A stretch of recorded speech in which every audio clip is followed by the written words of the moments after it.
you can think intellectually in a no-think way. That's the art. It doesn't mean not to have any thoughts at all. It means not to be fooled by thoughts, not to be hypnotized by the forms of speech and images that we have for the world, not to be hypnotized by them into thinking that that is the way the world really is. Don't let words limit the possibilities of life. The easiest thing I've done was to get out from under the labels and to live the life that I live. The most difficult thing I've ever done was to believe that I can do it. When you don't know what's impacting you, and it's something that's holding you down and you're not aware of it. You live in a dominant culture that is designed to destroy your sense of self and your belief in yourself, and you have to learn ways in which you can begin to connect with this power that you have within yourself to handle where you are.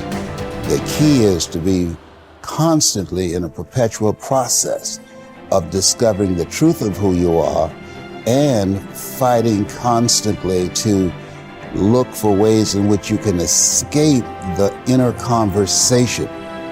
Now it's the mental game. And that's where people get lost in life, get lost in that next level. You must get your fucking self out of the fucking sewer. No one's coming in the fucking sewer to get you. It's dark, it's nasty, there's rats down there. It's your brain.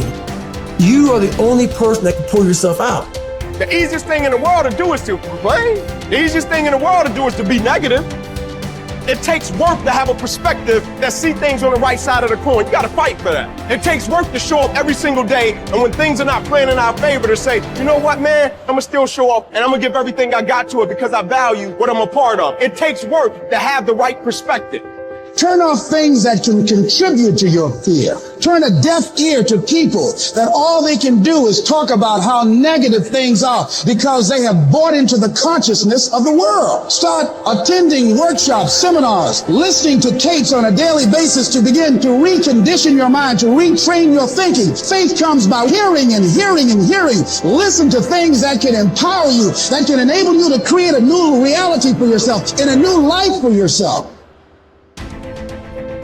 Develop the interior core where it doesn't matter if people call you crazy. One of the things limiting you from your income, your impact, a world-class life, you care too much about what people think about you. Everyone has an opinion. Why let the opinions of other people deny you from a life that will make history? If you are distressed by anything external, the pain is not due to the thing itself, but to your estimate of it. And this you have the power to revoke at any moment.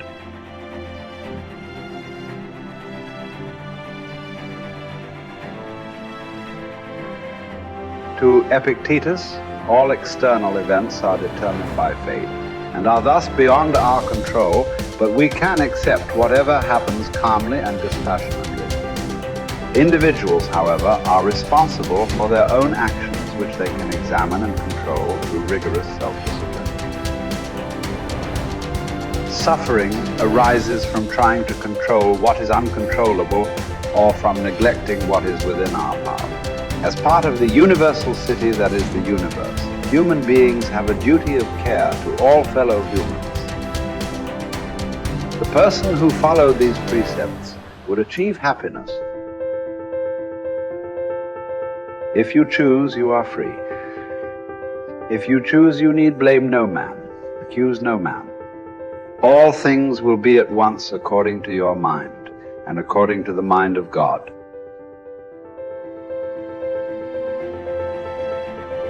Richard Wright said it best. He said, the impulse to dream has slowly been beaten out of me through the experiences of life. So when you live in a culture that is designed to destroy your sense of self, where you are marginalized, where you have a feeling of being hopeless and powerless, and you're terrorized. I remember going downtown with my mother, and I saw a water fountain. I think I was about 5 years old, and I ran and I drank from the water fountain. All of a sudden, she grabbed me by the neck and said, "Don't you ever do that again," and started punching me in the back of my head and my face, and got me down on the ground, punching me relentlessly. And I said, "Mama, please, it's me, Mama, it's me," with this crazed look in her eyes. And then a white policeman came, and he had a nightstick in his hand. He was hitting it in his left hand. He said, "Okay, all right, you beat that little nigger boy enough. Now, I won't have to beat him with this nightstick." And he walked away laughing. And my mother broke down and started crying and saying, "Leslie, I'm so sorry. I'm so sorry." I said, "Mama, why'd you beat me like that?" She said, "These water fountains are for white only, son. And if that cop had hit me with his nightstick, he would have to kill me. I fought him till he killed me, and I left you and your brothers and sisters by themselves to raise themselves. I'm so sorry." And the book called Learned Optimism, Seligman talk about the fact that between ages 0 and 5, we determine what's available to us and what's not available to us. And so that was a defining moment. I knew there are certain things I could not do, certain places I could not go. They used to have signs on Miami Beach that said, "Jews, dogs, and coloreds not allowed." And so now you have to operate within the constraints of the dominant society and the things that they've created for you. And it's a challenge to see yourself beyond that and to work to get outside of that, even after those laws have changed, because that has become so much a part of you. You unconsciously operate within the parameters of what has been put in place. Like you're driving on the expressway, the 405, and you'll get off on an exit that you weren't going in that direction, but you unconsciously did it because you've done it so many times that many people, because they're not making a conscious, deliberate, determined effort to think outside of what life has thrown at them, they end up doing the same thing over and over and over again. Einstein said that thinking that has brought me this far has created some problems that this thinking can't solve. And so through relationships, through reading, through studies, through goals and dreams beyond your comfort zone, it allows you to begin to live out of your imagination as opposed to out of your history. Disney said, the imagination is a preview of what's to come.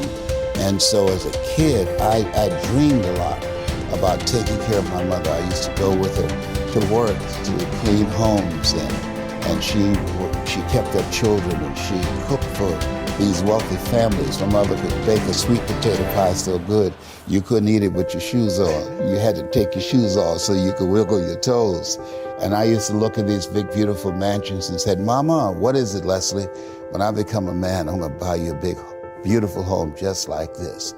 "Oh, you don't have to do this." I said, "I know, but you didn't have to adopt us either." And you did. And so I'm here with you because of two women. One gave me life, the other one gave me love. God took me out of my biological mother's womb and placed me in the heart of my adopted mother. And because of her example and my love for her and the passion that I felt in my heart, I've got to do something to make her proud. I've got to do something to put myself in position to be able to take care of her. That drove me. Nietzsche said, if you know the why for living, you can endure almost anyhow.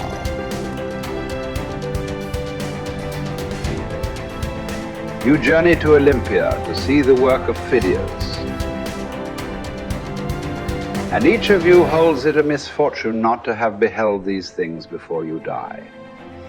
Whereas when there is no need even to take a journey, but you are on the spot with the works before you, have you no care to contemplate and study these? Will you not then perceive either who you are or unto what end you were born, or for what purpose the power of contemplation has been bestowed on you? Well, but in life there are some things disagreeable and hard to bear. And are there none at Olympia? Are you not scorched by the heat? Are you not cramped for room? Have you not to bathe with discomfort? Are you not drenched when it rains? Have you not to endure the clamor and shouting and such annoyances as these? Well, I suppose you set all this over against the splendor of the spectacle and bear it patiently.